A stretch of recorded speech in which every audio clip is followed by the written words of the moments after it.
Hello friends, welcome to the current affairs फंडा। आज के इस वीडियो में हम स्टैटिस्टिक्स के फॉर्मूले देखेंगे और उनके क्वेश्चंस देखेंगे जो कि हमारे रेलवे और अदर्स एग्जाम्स के लिए बहुत ही ज़्यादा इंपॉर्टेंट है। जैसे कि हमें पता ही है, रेलवे के एग्जाम हमारे चल ही रहे हैं एनटीपीसी के, उसके बाद ग्रुप डी का है और भी बहुत सारे एग्जाम्स आने वाले हैं जिसके अंदर हमारे स्टैट्स के क्वेश्चन पूछे जाते ही हैं। और जो रेलवे के एग्जाम चल रहे हैं उसके अंदर हमें एक क्वेश्चन देखने को मिल ही जा रहा है स्टैट्स के ऊपर। इसके सारे फॉर्मूले और सारे कॉन्सेप्ट हम यहाँ पर देखेंगे और कुछ क्वेश्चंस भी देखेंगे जिससे कि आपका कॉन्सेप्ट पूरा क्लियर हो जाए। चलिए वीडियो को स्टार्ट करते हैं। पहले हम कुछ फॉर्मूले देख लेते हैं। मीन जो हमारा होता है, ये इसका फॉर्मूला होता है sigma x bar is equal to sigma x upon n. मतलब कुछ नहीं होता है, जो भी हमारे नंबर दिए होते हैं सबका सम कर देते हैं और नीचे जितने नंबर होते हैं उनका टोटल कर देते हैं, नीचे लिख देते हैं। ये हमारा मीन होता है। मीडियन क्या होता है? इफ़ एन इज ऑड, अगर एन हमारा ऑड है तो क्या होता है? मीडियन होता है n plus one upon two terms. If n is even, n plus one upon n upon two terms plus n upon two plus one term upon two. और एन क्या होता है? हमारा टोटल नंबर ऑफ ऑब्जर्वेशन होता है। ये हमारे दो मीन के फॉर्मूले होते हैं। इससे पहले हमें क्या करना होता है? जो हमारा नंबर दिए होते हैं उसको हमें पहले असेंडिंग ऑर्डर में लगाना होता है। ये भी होता है। जब हमारा आएगा क्वेश्चन हम वहाँ पे सीखेंगे इसको और डिटेल में। बस अभी आप ये फॉर्मूला देख लो और याद कर लो। मोड जो होता है हमारा, the value which occur most frequently, मतलब जो सबसे ज़्यादा बार वैल्यू उसके अंदर आई होती है सी नंबर के अंदर, वही हमारा मोड हो जाता है। वेरिएंस का हमारा ये फॉर्मूला होता है। स्टैंडर्ड डेविएशन का हमारा ये फॉर्मूला होता है। स्टैंडर्ड डेविएशन का फॉर्मूला आप ये भी बोल सकते हैं, जो भी हमारा वेरिएंस आता है उसका अंडर रूट हमारा स्टैंडर्ड डेविएशन होता है। ये जब आएगा ना वेरिएंस जब क्वेश्चन करेंगे तो वहाँ पर हम डिटेल में इस फॉर्मूले को सीख लेंगे। स्टैंडर्ड डेविएशन का भी और भी कुछ फॉर्मूले हैं, देख लेते हैं। रेंज जो हमारी होती है highest value minus lowest value. Coefficient of variation होता है एक हमारा standard deviation upon mean into 100। Standard deviation upon mean into 100 एक हमारा कोफिशिएंट ऑफ वेरिएशन। इसके ऊपर भी एक क्वेश्चन हमें देखने को मिल जाता है। एक फार्मूला और होता है जिसके ऊपर ये रेलवे के अंदर ये क्वेश्चन पूछा ही जा रहा है, इसके ऊपर आ भी रहा है, मे भी हो सकता है कि आने वाले टाइम में भी आ सकता है या ग्रुप डी में भी आ सकता है और मे भी सम अदर एग्जाम्स में भी पूछा जा सकता है ये। तो एक फॉर्मूला है, ये आपका इंपॉर्टेंट है, आप इसको भी याद कर लेना। 3 median is equal to mode plus 2 mean, एक ये फॉर्मूला होता है। इसके अंदर क्या होता है, क्वेश्चन कैसा आता है, एक या तो मोड दे देता है और मीन दे देता है और पूछ लेगा, मीन दे देगा और पूछ लेगा कि मीडियन क्या है, मीडियन की क्या वैल्यू। जब आपको अगर ये फॉर्मूला याद है तो डायरेक्टली हमारा आंसर आ जाता है, नहीं तो फिर आंसर नहीं आता है फिर वो। चलिए अब इसके ऊपर क्वेश्चंस देख लेते हैं। क्वेश्चन जो बोला है find the mean of the following observations, हमें इसका मीन निकालना है। क्या करना था? मीन के अंदर सिग्मा बार होता है हमारा, क्या करना है? सबका सम कर देना है। 3 + 4 7, 5 12, 8 20, 27, 33, 8 38, 2 40, 45, 49 और 5 54 हो जाएगा और 6 60 हो गया। और नंबर कितने हमारे? 1 2 3 4 5 6 7 8 9 10 11 12, 12 हमारे नंबर हैं। डिवाइड कर देंगे तो हमारा आंसर कितना आ जाएगा? 5, जो कि हमारा मीन होगा ये। चलिए आगे देखते हैं। अब हमें इसी के अंदर हमें मोड बताना है। मोड के अंदर क्या होता था, जो नंबर सबसे ज़्यादा बार आएगा वही हमारा मोड होता है। देखो 3 देखते हैं, 3 कितनी बार आ रहा है? एक ही बार आ रहा है 3, तो 4 हमारा एक हो गया, 2 बार 4 आ रहा है हमारा। 5 देखेंगे, 1 बार, 2 बार, 3 बार, 4 बार, तो 4 आ रहा है, 5 आ रहा हमारा, 4 बार आ रहा है।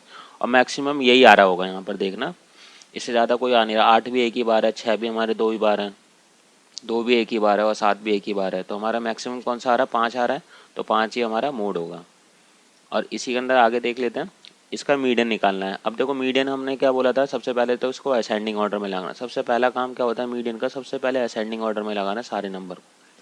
तो पहला नंबर क्या है हमारा? सबसे छोटा 2, 2 के बाद हमारा 3, 3 के बाद 4, 4 भी कितनी बार आ रहे हैं? 2 बार आ रहे हैं, तो 2 बार 4 लिखना पड़ेगा। फिर 5, 5 हमारे 5 4 बार आ रहे थे ना, 1 2 3 4। फिर 6 आ रहे हैं हमारे 2 बार, फिर 6 हो गया, फिर 7 हो गया और फिर ये 8 हो गया। तो कितने नंबर हो गए? 1 2 3 4 5 6 7 8 9 10 11 12। तो एन हमारा 12 है। 12 है तो ये क्या हो गया हमारा? इवन हो गया। अब जब ये इवन हो जाता है तो हमारा क्या बनता है? हमारा जो हमारा मीडियन बनता है वो हमारा होता है n upon two, two terms जो होता है, plus n upon two plus one जो टर्म होता है अपॉन टू। मतलब एन अपॉन टू करेंगे तो कितना होगा? 12/2 कितना हो गया? 6, छठा टर्म प्लस n/2 हमारा 6 करा, 6 + 1 7, तो 7वां टर्म जो भी होगा अपॉन 2 करेंगे। अब छठे टर्म और सातवें टर्म पे जो वैल्यू होगी वो हमें यहाँ पे पुट करनी है। छठा टर्म कौन सा हमारा, 1 2 3 4 5 6, 6 ये रहा और 7वां ये रहा। छठे पे भी 5 है और 7वें पे भी 5 है। 5 + 5/2 कितना हो गया, 10, 10/2 कितना हो गया, 5। तो 5 हमारा मीडियन होगा। और अगर n हमारा यहाँ पर क्या होता, ऑड होता, n जो हमारा अगर ऑड होता तो हमारा वहाँ से तो सिंपल ही हो जाता, सिर्फ n+1/2 टर्म देख लेते फिर यहाँ पर। तो अगर n+1/2 करते तो कितना होता, सपोज यहाँ पे 11 होते नंबर, तो 11 + 1 12, 12/2 6 हो जाता। तो छठा टर्म यहाँ से देख लेते कौन सा होता, वही हमारा मीडियन होता। चलिए और देखते हैं इसके आगे। चलिए अगला क्वेश्चन देखते हैं। Find the variance of the following observation. अब हमें इसका वेरिएंस निकालना है। वेरिएंस का हमारा किससे डिनोट करते हैं हम इसको, सिग्मा बार से। अब इसका आंसर निकालना है। देखो हमें पहले हमने फॉर्मूला तो इसका देखा ही है, अब उसको लगाना कैसे, इम्प्लीमेंट कैसे करना है वो यहाँ पर देखते हैं। बिल्कुल सिंपल वे में देखेंगे। हमें ना देखो वेरिएंस के लिए हमें चाहिए होता है मीन। मीन निकालना हमें सबसे पहले इंपॉर्टेंट है। देखो मीन हमने पहले निकाला था, कितना आया था, 5। बस अब कुछ नहीं करना ना, फॉर्मूला और में अगर याद है तो अच्छी बात है, नहीं याद है तो जब भी भूल जाओ तो जब भी चलेगा। देखो बस यही करना है, मीन में से सारे नंबर्स को माइनस करना है। सारे नंबर को माइनस करना है, मीन में से करते चलो और सबका स्क्वायर करके ऐड कर दो। तो मतलब क्या करना है, 5 में से 3 को माइनस करेंगे कितना आएगा, 2। 2 का स्क्वायर कितना आता है, 4, प्लस फिर 5 में से 4 को माइनस करेंगे 1, 1 का स्क्वायर 1 ही आएगा। फिर 5 में से 5 करा 0, 0 का स्क्वायर 0 ही आता है, लिखने की जरूरत ही नहीं है उसको। फिर 8 में से 5 को माइनस कर दिया या 5 में से 8 को माइनस कर दिया, या आंसर 3 आए या -3 लिखो, कुछ नहीं है क्योंकि दोनों का स्क्वायर करोगे तो आंसर 9 ही आएगा। तो यहाँ पर कितना आ जाएगा, 9 आ गया। फिर 5 और 7 में से करेंगे कितना आएगा, 2, 2 का स्क्वायर 4 आ गया। फिर 6 में से माइनस करेंगे 5 को तो कितना आएगा, 1, 1 का स्क्वायर 1 ही आता है। फिर 5 में से 5 गया 0 ही बचेगा। फिर 2 में से 5 गया 3, 3 का स्क्वायर 9 आता है, फिर 0 ही आएगा। फिर 4 में से 5 का करा -1, -1 का स्क्वायर 1 ही आएगा। फिर 5 में से 5 गया 0 ही आएगा। फिर 6 में से 5 गया तो 1 बचा, तो 1 का स्क्वायर 1 आया। और टोटल नंबर्स हमारे कितने थे, ये 12 थे। ऐड कर लेते हैं सबको ऊपर। 9 + 1 10 हो गया, 9 + 1 10 हो गया, 4 + 4 8 और ये 2 10 हो गए। मतलब टोटल कितना हो गए, 30/12। अब यहाँ से काट लेते हैं, कितने के, 6 के टेबल में 2 बार, 6 के टेबल में 5 बार, तो कितना आ गया ये 2.5। तो वेरिएंस हमारा कितना आ जाएगा, 2.5। आगे देखते हैं next question. Find the standard deviation. अब इसका स्टैंडर्ड डेविएशन निकालना है। स्टैंडर्ड डेविएशन का फॉर्मूला मैंने ही बताया था, कुछ नहीं होता है, वेरिएंस जो भी निकलता है उसका आप अंडर रूट कर दो। तो अभी हमने इससे पहले वेरिएंस कितना निकाला, 2.5 इसी क्वेश्चन का, तो इसका कर दिया हमने अंडर रूट। अब इसका अंडर रूट की वैल्यू निकालनी है हमें। या तो अगर जैसे आपको मेथड पता है वैसे कर लेना, या ऐसे एक मैं बता दे रहा हूँ, आप इससे भी कर सकते हैं। जैसे 2.5 है हमारा नंबर, देखो 2.5 है। इससे छोटा देखो कौन सा नंबर है जो कि पूरा स्क्वायर, परफेक्ट स्क्वायर है। तो 2.5 से छोटा कितना होता है हमारा, 1, तो अंडर रूट 1 होता है। और इसी से जस्ट बड़ा हमारा कौन सा होगा, अंडर रूट 4 होगा। 2.5 से बड़ा 3 नहीं होता है, और फिर 4 ही होता है हमारा, जो कि 2 का स्क्वायर होता है।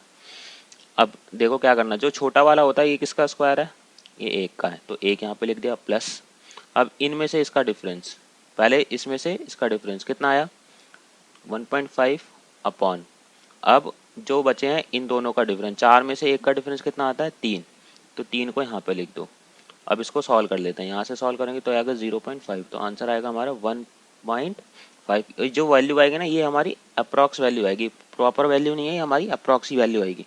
इसके आगे भी नंबर चलते ही रहेंगे, कुछ भी आएगा, लेकिन ये थोड़ी अप्रॉक्स वैल्यू आएगी। और ये थोड़ा सिंपल वे होता है इसको सॉल्व करने का, ऐसे अंडर रूट को सॉल्व करने का। कोई भी आप नंबर लेके ऐसे सॉल्व कर सकते हैं। तो हमारा आंसर कितना है, 1.5, ये अप्रॉक्स में ही आएगा। तो 1. ये सारे हमारे आंसर अप्रॉक्स में ही है, और हमारा आंसर कौन सा होगा, डी। चलिए ये तो हमारे कुछ क्वेश्चन थे इसके ऊपर, ये वीडियो। अच्छा अभी और भी क्वेश्चन है। Find the range. अब इसका रेंज निकालना हमें, रेंज निकालना। रेंज क्या होता था हमारा, highest minus lowest value. Lowest value होती थी, हाईएस्ट कौन सी वैल्यू है यहाँ पर, 8। 8 में से किसको माइनस करेंगे, सबसे लोएस्ट वैल्यू कितना है, 2। तो 8 में से 2 हो गया 6, ये तो सिंपल है। चलिए ये वाला क्वेश्चन देखते हैं। Find the coefficient of the variation of the following observation. अब हमें इसका कोफिशिएंट ऑफ द वेरिएशन निकालना है। इसका हमारा फॉर्मूला क्या होता था, standard deviation upon mean into 100। Standard deviation अभी हमने पीछे ही निकाला था, कितना 1.5, और मीन कितना था इसका 5 इंटू 100 कर देंगे, आंसर आ जाएगा। पॉइंट हटाओ, एक जीरो नीचे आ गया तो ये 50 बनेगा, ये गया 2 बार तो कितना होगा 15 इंटू 2 30। तुम्हारा आंसर कितना आ जाएगा 30। ये वीडियो आपको अच्छी लगी हो तो आप कमेंट सेक्शन में अपना फीडबैक ज़रूर दें।